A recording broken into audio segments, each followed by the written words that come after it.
Hey everyone, welcome to my channel. This is your story teller Ananya और आप सुन रहे हो संध्या और सारा की लव स्टोरी। सो पिछले एपिसोड के लास्ट सीन में आप लोगों ने देखा ही था कि कैसे सारा के नाना को हाँ में बदल देती है संध्या। सो देखते हैं इन लोग की लव स्टोरी में आगे क्या क्या दुर्घटना घटती है। So without wasting your time let's start our series. तो संध्या बोलती है कि इसे किसने, सारा बोलती कि नहीं शादी के बाद। तो संध्या बोलती कि एक केस बाबा शादी से कुछ नहीं लेना देना होता उसका। तो सारा बोलती है टी टी टी हाँ। संध्या उसके ऊपर आ जाती है।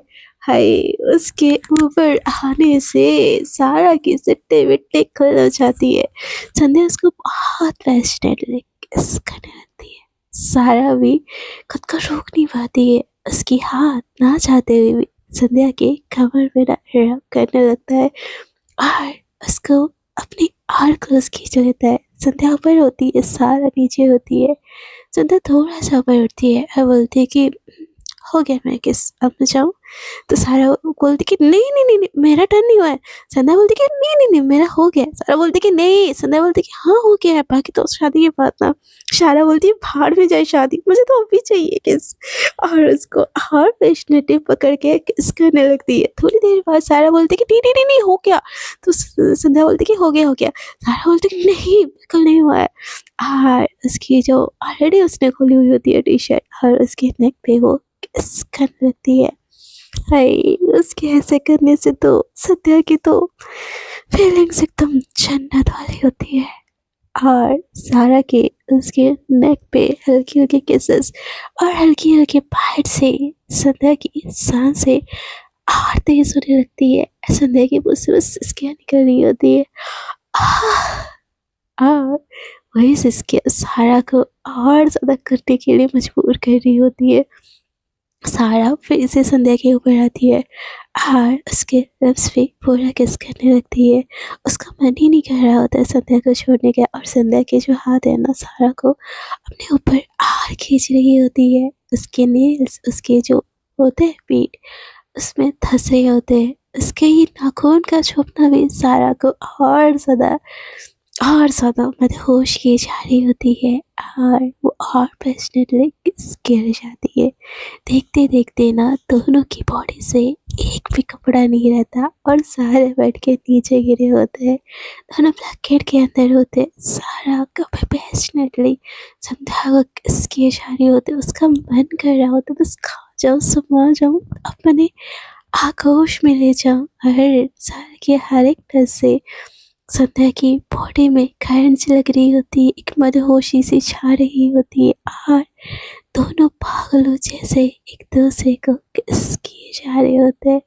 किस करते करते थोड़ी सी बॉडी के नीचे के पार्ट पे भी जाते हैं, मतलब समझो। और दोनों एक दूसरे को बेइंतहा प्यार करने लगते हैं।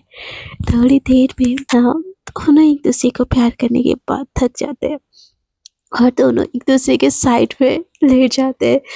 दोनों ना गहरी गहरी सांसें ले रहे होते हैं। सारा संध्या की तरफ देखती है और उसको ना अजीब लगता है कि यार उसको तो शादी के बाद ये सारी चीजें करनी थी, उसने कैसे कर लिया। और वो सारा की तरफ संध्या की तरफ देखती है। संध्या बोलती कि बीबी किसने तो बोला था कि शादी के बाद। तो सारा बोलती कि हाँ शादी के बाद, पर तो हो गया ना। तो क्या बोलती हो और एक राउंड। संध्या बोलती कि वाई नॉट। और ये दोनों फिर से और क्लोज आ जाते हैं और फिर से और एक राउंड हो जाता है। और जैसे ही दूसरा राउंड खत्म होता है ना, सारा बोलती कि संध्या बोलती कि और एक। तो सारा बोलती कि नहीं बस छान लोगी क्या। तो संध्या ना उसको एकदम टाइटली हक करके ना मतलब अपनी बाहों में ले लेती है। दोनों को यकीन नहीं हो रहा होता है कि फाइनली दिस हैपेंड। कैसे हो गया ये, जहाँ दोनों एक दूसरे को हाँ नहीं बोल रहे थे, अब दोनों एक दूसरे के इतने ज़्यादा क्लोज आ चुके हैं कि एक दूसरे से अब जिंदगी भर जो नहीं जाना है। भाई ये तो ऑसम वाली फीलिंग्स हुई ना। तो ऐसे ही ना दोनों एक दूसरे को हक करके थोड़ी देर ना सुकून के पल ले रहे होते हैं। दोनों को बड़ा अच्छा लग रहा होता है। थोड़ी देर बाद जैसे ही इन लोगों की नींद खुलती है ना, संध्या के फ़ोन पे ना कंटिन्यूअस कॉल आ रहा है विशाल का। तो संध्या उठाती है, कॉल बोलती है कि हेलो, तो बोलती है कि बेबी घर आने के लिए रेडी हो? तो उसके मुँह से जो बेबी वाला वर्ड होता है ना, सारा का दिमाग हटा देता है। वो एकदम से उठ जाती है, बोलती है कि ये तुमको बेबी क्यों बोल रहा है? तो संध्या बोलती है कि रिलैक्स, प्लीज़, मैं नहीं बोल रही हूँ ना। तो बोलती है, ये कौन है? तुम्हारी डार्लिंग भी साथ में है क्या? तो संध्या बोलती है कि तुम्हें उससे क्या? तो विशाल बोलता है कि हाय, मतलब दोनों साथ में हो, दोनों के बीच में सुलह हो गया क्या? तो बोलती है कि तुम्हें उससे क्या? तो बोलती है कि मुझे क्या होगा? तुम तो मेरी होने वाली बीवी हो, उससे पहले जितने मज़े करने कर लो। बट वन्स तुम मेरी लाइफ में आ गई ना, तुम्हारे सारे मज़े ना मैं छुड़ाते हूँ। ऐसे बोल के ना उसको धमकी देता है। तो संध्या बोलती है कि तुम होते कौन हो धमकी देने वाले? तो विशाल बोलता है, यू एवरीथिंग। एंड बेबी कब आ रही हो घर? मैंने अंकल से बात कर ली है, अगले 10 दिनों में हमारी शादी है और शादी की शॉपिंग भी करनी है। तो तुम कब आ रही हो? तो बोलती कि मैं आ जाऊँगी। तो बोलती कि मैंने फ्लाइट की टिकट करवा दी है परसों की। सो तुम्हारे पास ना बोलने का कोई रीज़न नहीं है। तो संध्या बोलता है कि और तुम्हें फ्लाइट की टिकट करवाने की परमिशन किसने दी? तो विशाल बोलता है कि मुझे किसी की परमिशन नहीं चाहिए बेबी डॉल, परमिशन अब तुम्हें चाहिए होगी, वो भी मेरी, क्योंकि मैं तुम्हारा पति परमिशन बनने वाला हूँ। तो प्लीज़ नोट इट, हाँ? और मुझे ये तेवर दिखाने की कोई ज़रूरत नहीं है, वरना पता है ना तुम्हारे पापा को क्या पता चल जाएगा? तो संध्या बोलती कि ओके फाइन, हम निकल जाएँगे यहाँ से, ज़्यादा ना मुझे धमकी देने की ज़रूरत नहीं है। तो विशाल बोलता है कि ना, ना, ना बेबी डॉल, तुमको धमकी देने में मेरे को सुकून आता है। इतने दिन तुम मेरी बेइज़्ज़ती की ना, अब तो आई ना सोने की मुर्गी हाथ में, अब उसको कैसे-कैसे मरोड़ना है ये तो मेरे हाथ में होना चाहिए। और वो कॉल कट कर देता है। उसके कॉल कट करने के बाद ना संध्या का दिमाग खराब हो जाता है। वो गुस्से में ना फ़ोन को पटक देती है। सारा बोलती है संध्या रिलैक्स, कुछ ना कुछ तो सोचना पड़ेगा। तो संध्या बोलती है क्या सोचना है? मुझे नहीं करनी है शादी, पर हमें जाना पड़ेगा। मैं नहीं गई तो कि सबको बोल देगा। तो सारा बोलती है कि कभी ना कभी तो पता चलना ही है ना। तो सारा बोलती है कि पर संध्या बोलती है पर यार ऐसे नहीं, पापा को अचानक से पता चलेगा तो तुम्हारे साथ क्या हसल करेंगे तुमको पता ही नहीं है क्या? तो सारा बोलती है वो सब मुझे नहीं पता, मुझे बस शादी करनी है तुमसे। संध्या बोलती है कि शादी, शादी, शादी हद है यार सारा, शादी करेंगे ना, इतनी जल्दी क्या है? और वैसे भी साथ तो है ना, शादी करें या ना करें क्या फ़र्क पड़ता है? तो सारा बोलती है मुझे फ़र्क पड़ता है, मुझे अपनी फैमिली चाहिए और मुझे तुमसे शादी करनी है, ना कि तुम्हें गर्लफ्रेंड बना के रखना है। तो संध्या बोलती कि मेरी जान, मेरा बच्चा, मेरा सोना, करेंगे शादी, पर पहले ये मामला तो निपटा देना। चल के देखते हैं क्या हो रहा है क्या नहीं। चलो यार, मूड ख़राब कर दिया मेरा इसने। तो सारा बोलती कि बेबी इट्स ओके, हम दोनों मिलकर सँभाल लेंगे, इतनी कोई बड़ी बात नहीं है, रिलैक्स मेरा बच्चा, चलो सो जाओ।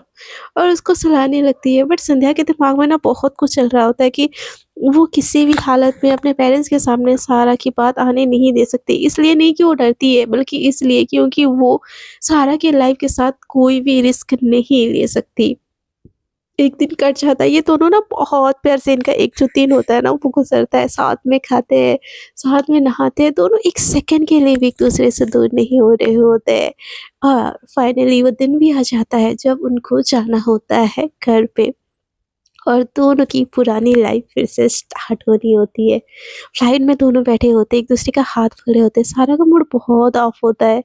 संध्या बोलती है, "जान क्या हुआ?" सारा बोलती है कि, "कुछ नहीं हुआ, कुछ भी नहीं हुआ, तुम बैठी रहो।" मत जाओ ना यार, बता देते हैं सबको। तो संध्या बोलती कि और उसके बाद क्या होगा? तुम ही बोलती थी ना कि नहीं पता चलना चाहिए तुम्हारे पापा क्या करेंगे, क्या नहीं। तो संध्या बोलती कि यार समझो ना, तो सारा बोलती कि यार मुझे नहीं पता, मैं तब बोलती थी, लेकिन अब तुम मेरी हो और मैं तुमको किसी और के साथ नहीं देख सकती। हर सिचुएशन में, हर हालत में मुझे बस तुम्हारे साथ रहना है और मैं नहीं बर्दाश्त करूँगी कि तुम्हारे आजू-बाजू भी कोई और हो। चलो ना, पहले शादी कर लेते हैं और फिर जाएँगे। संध्या बोलती कि यार सारा कर लेंगे यार शादी, क्यों इतना परेशान हो रही हो? तुमसे ही शादी करूँगा, किसी पड़ोसी से नहीं करने वाला। तो सारा बोलती कि पड़ोसी से करने भी नहीं दूँगी तुमको, तुम मेरी भी हो और तुमको बस मेरा होना है, समझी? और वो पागल हो रही होती है संध्या के लिए। सारा का प्यार ना हमेशा से संध्या के लिए होता है, बट वो उसको कभी एक्सेप्ट नहीं करना चाहती और वन्स जब उसने एक्सेप्ट कर लिया है ना, वो नहीं चाहती कि संध्या उससे दूर हो, एनी कॉस्ट। तो बस वो थोड़ा-सा पॉज़ेसिव हो रही होती है, दोनों की ना थोड़ी-सी लड़ाई भी हो जाती है, दोनों एक-दूसरे से मुँह फुला लेते हैं। तो संध्या बोलती कि जान, तुम ही अगर मुझसे गुस्सा रहोगी, तो मैं कैसे हैंडल करूँगा सारी चीज़ बोलो तो? प्लीज़ बी स्माइल ना। तो सारा बोलती कि नहीं मेरा ना मूड ऑफ है, प्लीज़ हम बात नहीं करते। तो बोलती कि जान ये कुछ ही घंटे की ना फ्लाइट ही है, बस हम दोनों का सहारा, उसके बाद तुमको पता है ना। तो बोलती कि उसके बाद क्या, उसके बाद भी मैं तुम्हारे ही रूम में रहूँगी, समझी? मैं वैसे भी तुम्हारे रूम में बचपन से रहती आई हूँ ना, तो अब क्यों नहीं रहूँगी? तो संध्या बोलती कि हाँ, बात तो वही है, तुम तो मेरे ही रूम में रहने वाली हो। तो बोलती कि हाँ, और मैं तुमको उस विशाल कमीने से ना शादी कभी करने नहीं दूँगी। तो संध्या बोलती कि ओके मेरा बच्चा, ओके कुछ सोचते हैं जाके हाँ। तो सारा बोलती कि देखना मंडप में ना मैं ही घुस के शादी करूँगी और उस विशाल की ना ऐसी पिटाई करूँगी ना, वो 7 जन्म में सोच भी नहीं सकता कि उसने हिम्मत भी करी थी संध्या से शादी करने की। तो संध्या बोलती कि ओके मेरी गुंडी, ओके मेरी डेंजर टोन, ओके मेरा लेडी भीम, उसको कूट देना, ठीक है? अब तो मेरे पाँव में आके बैठ सकती हो ना। तो सारा भी ना संध्या के जो कंधा होता है ना वहाँ पे सर रख लेती है। दोनों ना ये जो पूरा रास्ता होता है ना बहुत रोमांटिकली जाता है। जब एयर होस्टेस उनको खाने के लिए लेके आती है ना, एक ही चम्मच से दोनों एक दूसरे को बहुत प्यार से खिलाते हैं। एक पल के लिए भी ना सारा संध्या का हाथ नहीं छोड़ रही होती, उसका हाथ होल्ड करना, बार बार उसके हाथों पे किसेस करना और बोलना I love you, I love you, I love you, I love you so so so much. तो संध्या बोलती कि अच्छा जी इतना प्यार था तो इतने सालों से एक्सेप्ट क्यों नहीं किया? तो सारा बोलती कि नहीं किया ना, उस सबका बदला ना अब लेना, ले लेना मुझसे, मुझे बहुत जी भर के प्यार कर लेना, मैं बिल्कुल मना नहीं करूँगी। तो संध्या बोलती कि अच्छा जी 2 राउंड में तो अटर्न हो जाती हो और बोलती हो कि जी भर के प्यार करना। तो सारा बोलती कि शट अप यार, उस चीज़ को लेके नहीं चिढ़ सकती। तो संध्या बोलती क्यों, क्यों नहीं चिढ़ सकती? तुम तो सो जाती हो ना। तो सारा बोलती कि नहीं वो फर्स्ट टाइम था। तो बोलती कि क्या बोलती हो, सेकंड राउंड घर जाते ही स्टार्ट करें फिर फर्स्ट राउंड? तो सारा बोलती कि क्या, मुझे छेड़ना बंद करो। तो संध्या बोलती कि तुमको नहीं छेड़ूंगी तो क्या, वो जो बैठी है लड़की उसको जाके छेड़ लो। तो सारा बोलती सोचना भी मत, मुझे छेड़ो जितना छेड़ना है। तो बोलती कि तो फिर चिढ़ जाओ ना मुझसे। तो संध्या बोलती कि सारा बोलती कि हाँ चिढ़ जाऊंगी, पर तंग करना बंद करो ना। इन लोगों की ना ये जो प्यारी प्यारी सी नोक झोंक है ना ये चलती रहती है और फ्लाइट पहुंच जाती है उनके शहर में। वहां से भी ना थोड़ा सा डिस्टेंस होता है उनका गाँव। तो दोनों ही कैब करके ना बैठ जाते हैं। दोनों एक दूसरे के हाथों में ना हाथ डाले होते, दुनिया से बेखबर, बस बहुत प्यार से एक दूसरे को देख रहे होते हैं। संध्या अपने आर्म में ना सारा को ले लेती है और बहुत प्यार से ना साइड हग की होती है। बोलती कि जा तो रहे फिर करेंगे क्या, बता देते हैं ना अंकल को, जो होगा दिखा जाएगा। तो संध्या बोलती कि नहीं सारा, नहीं कर सकते, समझो तुम बात, मैं जाके कुछ ना कुछ करूँगी ना, तुम क्यों टेंशन लेती हो? तो बोलती कि हाँ, तो बोलती कि तुम जाओ ना अपने घर में घूम के आ जाओ। तो बोलती कि नहीं, मुझे नहीं दूर रहना तुमसे। तो संध्या बोलती मुझे कुछ नहीं पता, इतने टाइम अपने फैमिली से दूर रही हो और तुम तो हर संडे का वेट करती थी अपने घर वालों से मिलने के लिए। तो प्लीज़ जाओ अपने घर पे एंजॉय करो, भैया गाड़ी इस तरफ ले लेना, ऐसे बोल के ना सारा को उसके घर की तरफ छोड़ने जाती है। हालाँकि सारा का मन नहीं होता बट वो अपनी फैमिली को भी बहुत ज़्यादा मिस कर रही होती है। वही फैमिली जिसको फ़र्क ही नहीं पड़ता है कि सारा जिए मरे, उसको बस उसके पैसों से लेन-देन है।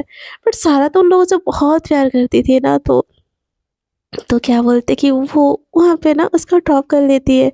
सारा संध्या का हाथ ही नहीं छोड़ती है। सारा बोलती है शान, शाम तक घर आ जाना, क्यों टेंशन लेती हो? तो बोलती कि आई मिस यू। तो बोलती कि आई मिस यू टू मेरा बच्चा। तो सारा बोलती कि नहीं जाना ना, चलती हूँ ना आपके साथ। तो बोलती कि आपके साथ? बोलती कि तुम्हारे साथ। बोलती कि नहीं नहीं आपके साथ बोलो ना, ज़्यादा अच्छा लग रहा है। तो बोलती कि ज़्यादा ना फीलिंग्स लेने की कोशिश मत करो, ठीक है ना? तो संध्या बोलती कि फीलिंग्स नहीं हुए, ऐसा हो सकता है क्या? ऐसे बोल के सारा को ना कमर से पकड़ के अपने तरफ खींच लेती है। सारा इधर-उधर देखती है, बोलती क्या कर रही हो? छोड़ो। संध्या बोलती कि छोड़ने के लिए थोड़ी ना पकड़ा है, प्यार करने के लिए पकड़ा है, किस तो ना है। तो सारा बोलती पागल हो क्या, मेरा घर है सामने। संध्या बोलती कि प्लीज़ एक दो ना। सारा बोलती कि हटो। संध्या बोलती कि नहीं, नहीं, नहीं प्लीज़ एक। तो ऐसे बोल के ना उसको अपने तरफ खींच रही होती है। सारा को भी बहुत ज़्यादा फीलिंग्स आ रही होती है। संध्या बोलती कि एक हाँ, एक प्लीज़ एक। तो सारा ना उसकी चिक्स पे किस कर लेती है और उसको बहुत शाय फ़ील हो रही होती है। संध्या भी उसकी चिक्स पे किस कर लेती है, उसको भी शाय फ़ील हो रही होती है। सारा खुद को ना उसे धक्का देती है, बोलती कि हाँ, अब बहुत हो गया, प्लीज़ कोई देख लेगा। तो सारा बोलती कि अच्छा जी, आपके घर वालों से इतना डर और मेरे पापा के सामने इतनी हिम्मत है बोलने की। तो सारा बोलती कि तब बोल लूँगी, आप जाने दो ना प्लीज़। तो सारा को संध्या बोलती कि थोड़ी देर पहले तो किसी का जाने का मन नहीं था, लेकिन अब जाना है मुझसे तो सच में जाना है। संध्या को सारा बोलती है कि मन तो बिल्कुल नहीं है, पर जाना पड़ेगा, शाम तक मैं आ जाऊँगी, अपना ख्याल रखना हाँ। लव यू और कॉल पे रहना। तो संध्या बोलती कि ओके डन डन, तो मैं जाऊँ? सारा बोलते संध्या बोलती कि जाने दो ना पापा। सारा बोलते संध्या बोलती कि प्लीज़। तो सारा बोलते नहीं ना। तो सारा संध्या बोलती तो फिर मैं भी रुक जाऊँ तुम्हारे घर पे? तो सारा बोलती कि नहीं, तुम्हारे पापा वो डाँटेंगे, जाओ। तो सारा के फ़ोरहेड पे संध्या बहुत प्यार से किस करती है और भीगी हुई आँखों से ना वो कैब के अंदर बैठ जाती है। सारा अपने घर में ना चाहते हुए मतलब बहुत एक्साइटेड होती है। वो सारी चीज़ें जो होती है वो ऑलमोस्ट भूल चुकी होती है और उसके घर में जाती है। उसके घरवाले भी देख के ना उसको बहुत ज़्यादा एक्साइटेड हो जाते हैं। बोलते हैं कि सारा बेटा कब तक, बहुत दिन बाद आई हो, कब तक के लिए आई हो? जैसे ही वो पहुँचती है ना उसको ये वर्ड बोलते हैं तो उसका मूड ना वहीं पे ही ऑफ हो जाता है। तो बोलते हैं कि शाम तक चली जाऊँगी मम्मा। तो ये बात जैसे ही वो सुनते हैं ना एकदम बहुत ज़्यादा खुश हो जाते हैं। उसको ना एकदम से बिठा के उसको पानी देते, बोलते क्या खाओगी बेटा? एकदम बहुत सारी उसकी सिफ़ारिश का मतलब जो होता है ना, क्या बोलते हैं यार उसको? उसकी जो खातिरदारी करने लगते हैं। सबको एक ही बात एक चीज़ें लेके दे रहा होता है, कोई उसको पानी दे रहा होता है, कोई फ्रूट्स काट के दे रहा होता है। अगर यहीं पे ना सारा अगर बोलती है ना 2-3 दिन की लाई हूँ, तो सबका मूड ऑफ हो जाता है। सारा को सारी चीज़ समझ में आ रही होती है। वो दिल ही दिल में सोचती है कि इस पूरी दुनिया में अगर मैं सच में किसी को अपना बोल सकती हूँ ना, तो मेरे लिए संध्या है। वही मुझसे एक पल की दूरी बर्दाश्त नहीं करती। वही उस पूरी दुनिया में जो है, उससे इतना ज़्यादा प्यार करती है। मेरे माँ-बाप जिसने मुझे पैदा किया, शायद वो भी मुझसे इतना नहीं करते। मैं चाहे कुछ भी सिचुएशन हो, चाहे जान भी देना पड़े ना, संध्या को खुद से दूर नहीं होने दूँगी। उसके दिमाग में ना ये चीज़ चल रही होती है और उन लोगों के सामने ना बस मुस्कुरा रही होती है। दिल तो उसका संध्या के पास होता है। संध्या दूसरी तरफ चली जाती है। पूरे केप में सोच रही होती है कि वो कैसे अपने पापा से बात करे अपने और सारा के बारे में। वो सारा के बारे में बात तो नहीं कर सकती लेकिन रिश्ता तो तुड़वा सकती है ना। उसके दिमाग में चल नहीं रहा होता है कुछ भी। तो जिया को कॉल करती है, बोलती कि जिया दी। तो बोलती कि हाँ, सुना है तेरी शादी पक्की हो गई। तू तो बोल रही थी तू सारा को प्यार करती है, सारा भी तुझसे करती है। तो बोलती कि यार सर, जिया दी प्लीज़ हेल्प कर दो ना यार। तो बोलती कि मैं क्या हेल्प करूँ तुम्हारी? मैं कुछ नहीं हेल्प कर सकती और मैं तो तेरी शादी में भी नहीं आ रही हूँ। तू वैसे ही सारा का दिल तोड़ ही रही है, तो उसको तो मेरे पास छोड़ने में तेरे को क्या दिक्कत थी? तो संध्या बोलती कि दी प्लीज़ मैं ये शादी नहीं करना चाहती। मैं सच में सारा से शादी करना चाहती हूँ, उसके साथ रहना चाहती हूँ। तो जिया बोलती कि तू ना अपना सँभाल, ठीक है? मुझे नहीं पड़ना तुम लोग के बीच में, और कॉल कट कर देती है। सारा जिया का भी ना मूड बहुत ऑफ होता है। वो सारा को सच में दिल से प्यार करती थी यार, और उसके सामने अगर ये सिचुएशन आ गया तो वो बेचारी को भी तो बुरा लग रहा होगा ना, तो वो भी हट जाती है। संध्या को समझ नहीं आ रहा होता है। उसके पास ना विशाल का कॉल आता है। वो फर्स्ट टाइम में पिक नहीं करती। जब सेकंड टाइम आता है ना तो बोलती कि हाँ बोलो। तो विशाल बोलता है कि पहुँच गई शहर? तो बोलती कि हाँ घर जा रही हूँ, कैब में हूँ। तो बोलती है और तुम्हारी डार्लिंग? तो बोलती कि वो अपने घर चली गई। तो बोलती कि ओके ओके ओके, तो मैं आऊँ तुझसे मिलने? हाँ कहाँ पे हो बोलो, मैं भी बाइक लेके आता हूँ। तो बोलती कि नहीं मैं कैब पे हूँ। तो बोलती कि अरे बोल यार कहाँ पे है तू? तो बोलती कि तू करके क्या बात कर रहे हो, ढंग से नहीं बात कर सकते मुझसे? तो विशाल बोलता है कि हमारे यहाँ पे ना लुगाइयों को तू करके बोला जाता है, और तुझे मैं तू करके बोल दिया तो क्या हो गया? तो संध्या को ना बिल्कुल भी अच्छा नहीं लगता। बोलती कि तमीज़ से नहीं बात करनी आती है ना, मुझसे बात मत किया करो, कॉल काटो। ऐसे बोल के उसके मुँह पे कॉल कट कर देती है। तो विशाल को एकदम गुस्सा आ जाता है। बोलता है कि सर मेरी लुगाई होगी, तू मेरे से तू नहीं सुनेगी। तुझे तो तेरे घर जाके तू करके बात करूँगा। देखता हूँ तेरा बाप क्या करता है। और वो बुलेट उठा के ना संध्या के घर की तरफ निकल जाता है। संध्या की बाइक जैसे पहुँचते, उसकी जो कैब होती है ना जैसे ही पहुँचती है, उसके पेरेंट्स ना उसका बहुत अच्छे से स्वागत करते हैं। घर-वर एकदम कलर-वलर सब कुछ हो चुका होता है, और उसकी माँ तो बहुत ज़्यादा खुश होके अपनी बेटी की आरती-वारती उठाने लगती है। उसके पापा भी आ जाते हैं और बोलते हैं कि आ गया मेरा बच्चा? कैसा था सफ़र? किसी चीज़ की कमी तो नहीं हुई ना? और बेटा मैं गाड़ी भेजने वाला था, तू कैब से क्यों आई? तो बोलती कि पापा बस ना, कब तक बच्ची बना के रखोगे? मुझे भी तो मुझे भी तो मतलब बड़ा होना है ना। तो बोलती है बेटा अपने ससुराल जाएगी तो वैसे भी ये सब तो करेगी ही, तो अभी तो मुझे तेरे नखरे उठाने दो ना। तो संध्या बोलती कि पापा मुझे नहीं जाना यार ससुराल, मुझे आपके पास रहना है, मुझे ये शादी इतनी जल्दी नहीं करनी। तो बोलती कि बेटा हर बेटी को यही दर्द होता है कि वो अपने माँ-बाप को छोड़ के नहीं जाना चाहते, लेकिन एक ना एक दिन तो जाना पड़ेगा ना मेरे बच्चे। और तुमको भी जाना पड़ेगा और तुम टेंशन मत लो, तुमको किसी भी चीज़ की दिक्कत नहीं होने देगी तुम्हारी है नई फैमिली। तो उतने देर में ना विशाल भी आ जाता है और बोलता है कि बिल्कुल सही पापा जी, बिल्कुल सही, मैं मेरी लुगाई को किसी भी चीज़ की दिक्कत नहीं होने दूंगी, है ना? बोल संध्या, ऐसे बोल के ना संध्या को तू करके बात करता है वहाँ पे भी। तो उसके पापा को ना थोड़ा अजीब लगता है, बट वो भी तो अपनी बीवी को तू करके बोलते हैं ना, तो वो भी विशाल को क्या कर सकते हैं। तो संध्या बोल तेरी कैसी रही, ऐसे बोल, मतलब उससे ऐसे टोन में बात करता है। और ये चीज़ ना उसके पापा भी सुनते हैं और उनको बुरा लगता है कि वो अपनी बेटी को ऐसे नहीं बुलाते, वो बंदा कैसे बुला सकता है। लेकिन उसके पापा भी उतना रिएक्ट नहीं करते। तो संध्या को बहुत बुरा लगता है, बहुत इंसल्टिंग फ़ील होता है ये वाला टोन। लेकिन वो बोले भी तो किसको बोले? तो वो ना उसके कंधे पे हाथ रखता है और बोलता है कि मम्मी जी, अब ना हम दोनों की अच्छे से अच्छे से आरती उतारिए ताकि हम दोनों को ही किसी की नज़र ना लगे। और वो भी संध्या के साथ फिर से आरती उतरवाता है और संध्या का जो लगेज है ना, बोलता है कि तो मेरी होने वाली बीवी, बोल तेरा रूम कहाँ पे है? तेरे को वहाँ पे लेके चलता हूँ। एकदम तू करके बात करता है यार, ये वाला टोन ना बहुत गंदा होता है। तो संध्या को बिल्कुल भी अच्छा नहीं लगता, बट वो ना उसको अपने रूम की तरफ इशारा कर देता है। तो विशाल ना उसका जो लगेज होता है ना, वो लेके ना उसके रूम की तरफ लेके चला जाता है। संध्या नीचे ही बैठी होती है, तो उसके पापा बोलते हैं बेटा जाओ विशाल को देखो। तो बोलता है कि नहीं पापा, विशाल के साथ तो पूरी ज़िंदगी पड़ी हुई है, आपके साथ मुझे टाइम स्पेंड करना है क्योंकि ये कुछ ही दिन है। तो उतने देर में ना विशाल आ जाता है, बोलता है कि संध्या तो ऊपर नहीं आई, मैं तेरा इंतज़ार कर रहा था। तो संध्या बोलती है कि पहली बात तो मुझे ये तू करके बोलना बंद करो, तुम भी बोल सकते हो। तो संध्या को विशाल बोलता है पर हमारे यहाँ तो बीवी को ऐसे तू करके बुलाया जाता है, इसमें कौन सी नई बात है? अंकल भी तो बुलाते हैं अपनी वाइफ को, यानी कि तुम्हारी मम्मा को, उसमें कौन सी बड़ी बात है? तो संध्या बोलती कि बट मुझे नहीं पसंद, मुझे कोई तू करके बुलाए, तो मुझे तुम करके बुलाओ या आप करके बुलाओ। तो बोलती है कि तो विशाल बोलता है कि अच्छा तो फिर तेरी दोस्त कैसे बुलाती है तू करके? संध्या सुन, या संध्या ये संध्या वो।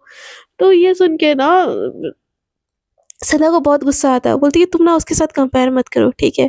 तो बोलते कि अरे हाँ भाई, कंपेयर कैसे कर सकते हैं, वो तो माशूका है। ऐसे ना वो बोल के ना धीरे से उसके कान में बोलता है, बताऊँ अंकल को? हाँ, मुझसे जुबान लड़ा रही है तो मेरी मर्जी जैसी होगी ना वैसे बोलूँगी। अगर तू चूचा करी ना तो तेरी तोता ना मेरे मुट्ठी पे है, उसका गर्दन मैं मरोड़ दूंगा और तुम कुछ कर भी नहीं सकती, समझी? तो विशाल की बात सुन के ना संध्या थोड़ी सी घबरा जाती है और बोलती कि ठीक है, जैसी मर्जी वैसे बुलाओ। तो बोलती कि संध्या प्यास लगी, पानी का ग्लास लाओ ना।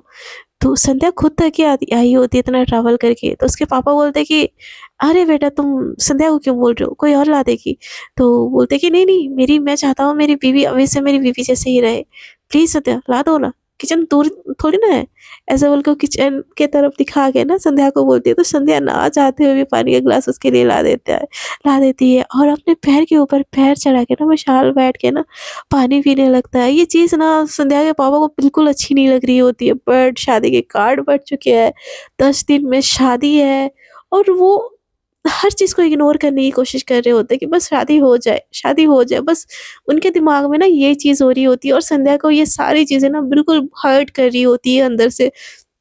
दूसरी तरफ ना सारा संध्या को बार-बार कॉल कर रही होती है, घर पहुँच गई कि नहीं पहुँची, बट संध्या चाह के भी ना वो कॉल उठा ही नहीं पा रही होती। इसीलिए ना सारा एकदम परेशान हो रही होती है। वो अपने ही रूम में ना, रूम तो उसका खुद का होता ही नहीं है, लिविंग रूम में इधर से उधर से उधर टहल रही होती है।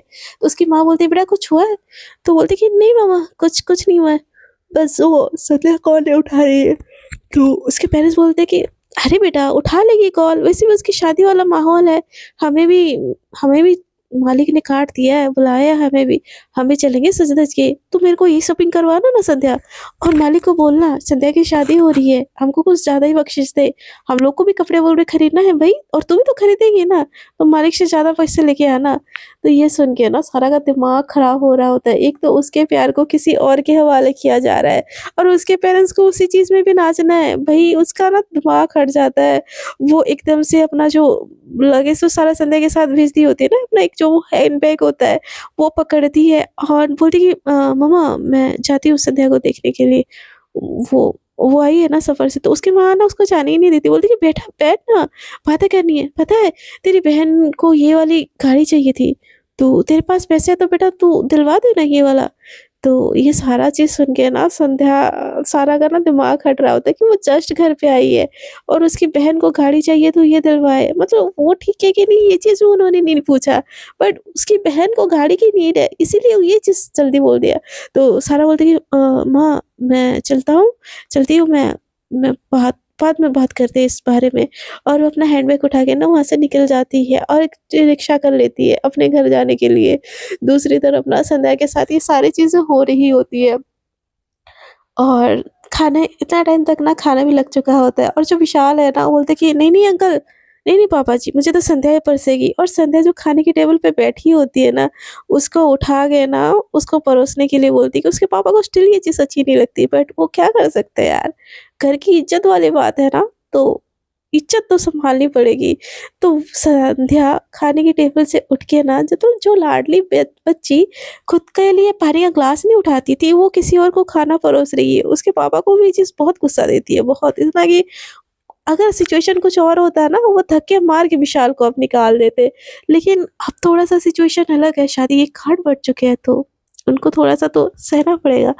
तो वो ना एकदम से कुछ नहीं बोलते हैं और बस देखते रह जाते हैं, बोलते कि बेटा परोस दो, ऐसे बस बोलते हैं। संध्या को भी यकीन नहीं हो रहा होता है कि उसके पापा विशाल का इतना क्यों सुन रहे हैं भाई? उसके पापा तो ऐसे इंसान है कि किसी की एक वर्ड ना सुने और यहाँ पे विशाल की बातें सुनी जा रही है। उसको स्टिल बहुत ज़्यादा गुस्सा आ रहा होता है, बहुत ज़्यादा गुस्सा आ रहा होता है, बट वो ना चाहते हुए ना विशाल को एकदम परोस रही होती है। तो उसने ना विशाल हाथ पकड़ लेता है, बोलता है कि यार संध्या अपने हाथों से खिना खाना खिलाओ ना मुझे, और उसका हाथ पकड़ लेता है। उतने टाइम में ना सारा वहाँ से एंट्री करती है और देखती है कि विशाल उसका हाथ पकड़ा है। ये देख के ना सारा का दिमाग हट जाता है, वो एकदम से आती है विशाल के हाथों से ना संध्या का हाथ छुड़ाती है, बोलती है क्या बदतमीज़ी है ये? तो बोलती कि बदतमीज़ी, और तुम कहाँ थी और होती कौन हो मेरा हाथ पकड़ने के लिए ब्लडी नौकर? ऐसे बोल के ना गुस्से में उसके तरफ देखता है। तो एकदम से ना बीच में संध्या आ जाती है और बोलती है कि तुमको जो बोलना है मुझसे बोलो, उससे मत बोलो कुछ भी। तो विशाल बोलता है कि अच्छा क्यों, तुम्हारी डार्लिंग को कुछ बोला तो तुमको बुरा लग गया? बोलूँ तुम्हारे पापा को कि तुम्हारे बीच में क्या रिश्ता है? हटो सामने से और उसको मुझसे माफ़ी माँगने के लिए बोलो। तो संध्या बोलती है कि वो माफ़ी नहीं माँगेगी, चाहे तुमको जो करना है करो। तो विशाल बोलता है कि माफ़ी वो माँगे नहीं तो तुम्हारे पापा के सामने ना तुम्हारी वो जो रंगरलिया वाली फ़ोटो है ना, वो दिखा दूँगा। तो संध्या का ना दिमाग हट जाता है, एकदम दिमाग हट जाता है। सारा को एकदम गुस्से में बोलती है कि सारा माफ़ी माँगो विशाल से। सारा बोलती कि मैं माफ़ी माँगूँ? तो संध्या बोलती कि हाँ, तुम माफ़ी माँगो। विशाल मेरा होने वाला पति है, वो मेरा हाथ पकड़े या चाहे वो जो करे, तुमको कोई हक नहीं होता उसको कुछ बोलने के लिए। सारा एकदम शॉक कि क्या क्या क्या सीन है? संध्या बोलती कि मैंने बोला माफ़ी माँगो सारा। सारा बोलती कि संध्या तुम क्या बोल रहे हो, तुमको समझ है ना? तो संध्या बोलती कि आई सेड से सॉरी। सारा को बहुत अंदर से हर्ट फील होता है और विशाल हँस-हँस के उसको देख रहा होता है। संध्या बोलती कि माफ़ी माँगोगी कि नहीं माँगोगी? तो सारा बोलती कि आई एम सॉरी विशाल। उसकी आँखों में ना आँसू होते हैं, बहुत ज़्यादा आँसू होते हैं, रोने वाली ना उसकी आवाज़ होती है। बोलती कि उम, सॉरी विशाल, मुझे नहीं बोलना चाहिए था ऐसा। और वो वहाँ से ना चली जाती है सीढ़ी से ऊपर की तरफ। तो उसके पापा बोलते कि ये महारानी कहाँ जा रही है? इसको बोलो खाना परोसे। सारा इधर आओ, ऐसे ना चिल्लाते हैं उसके पापा। तो वो जो थोड़ा सीढ़ी ऊपर चढ़ के गई होती है ना, वो नीचे उतर आती है, बोलती कि जी, जी, जी मालिक। तो बोलती है सबको खाना परोसो और संध्या बेटा तुम बैठो, तुम भी खाना खाओ। सारा परोस लेगी सबको और सबको खाना परोसने के लिए बोलते हैं उसको। तो सारा को तो पहले ही काम होता है कि सबको खाना परोसे, बट उसको अंदर से ना रोना फ़ील आ रहा होता है, रोना संध्या के बात सुन के। संध्या ने भी उसको वैसे ही ट्रीट किया जैसे सब ट्रीट करते हैं। उसका दिल अंदर से ना टूट रहा होता है और विशाल एकदम एन्जॉयमेंट के साथ ना संध्या को घूर-घूर के, सारा को घूर-घूर के खा रहा होता है। संध्या के गले से ना निवाला भी नहीं उतर रहे होते, वो चुपके से सारा की तरफ देखती है, उसकी आँखें ना एकदम भरी हुई होती है। बट वो इस मोमेंट पे कुछ भी नहीं कर सकती, वो इतनी हेल्पलेस है कि वो सारा के सपोर्ट तक नहीं ले सकती।